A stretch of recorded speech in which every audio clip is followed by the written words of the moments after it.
Hi hello అందరికీ. నేను మీ స్వాతిని. ఈరోజు నందలూరులో ఉన్న శ్రీ సౌమ్యనాథ స్వామి ఆలయానికి వెళ్ళాము. మా నందలూరులో ఉన్న ఈ సౌమ్యనాథ స్వామి టెంపుల్ గురించి నాకు తెలిసినది మీతో కొంచెం చెప్తాను.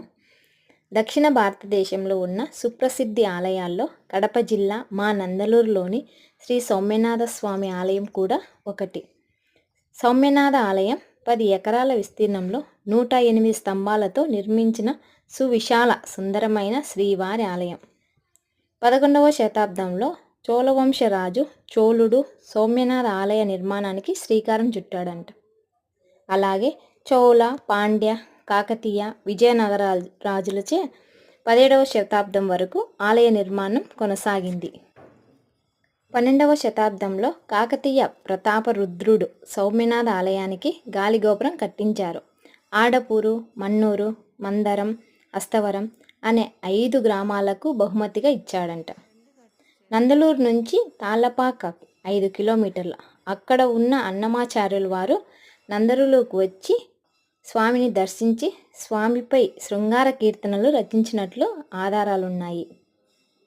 ఆలయ పై భాగాన చేప ఆకారాన్ని మలిచి ఉన్నారు. భవిష్యత్తులో పెద్ద ఎత్తున వరదలు వచ్చి ఆలయాన్ని ముంచెత్తినప్పుడు ఆలయ పైభాగంలో ఉండే చేప మునకకు ప్రాణం వచ్చి వరదలో కలిసిపోతుందని ఇక్కడ ప్రజలు నమ్ముతారు.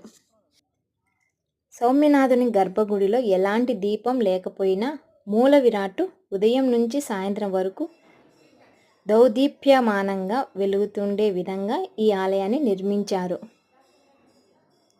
ఈ ఆలయాన్ని ఎర్రరాయితో నిర్మించడం జరిగింది.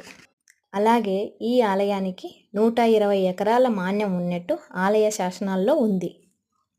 అలాగే ఇక్కడ ప్రజల నమ్మకం ఏమిటంటే ఫస్ట్ సౌమ్యనాథ స్వామి గుడిని దర్శించి 9 చుట్లు తిరిగి అక్కడ ఏదన్నా కోరిక కోరుకొని అది నెరవేరిన తర్వాత 108 చుట్లు తిరుగుతారు.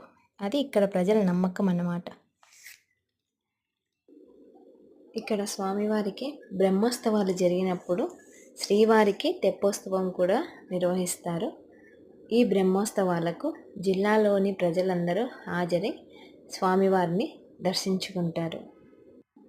అవే కాకుండా ఇక్కడ ముక్కోటి ఏకాదశి, బ్రహ్మోత్సవాలు, పండుగలు ఏవైనా ప్రీతికరమైన రోజుల్లో అదే కాకుండా స్వామివారి కళ్యాణము ఇక్కడ అవన్నీ మనం దర్శించవచ్చు.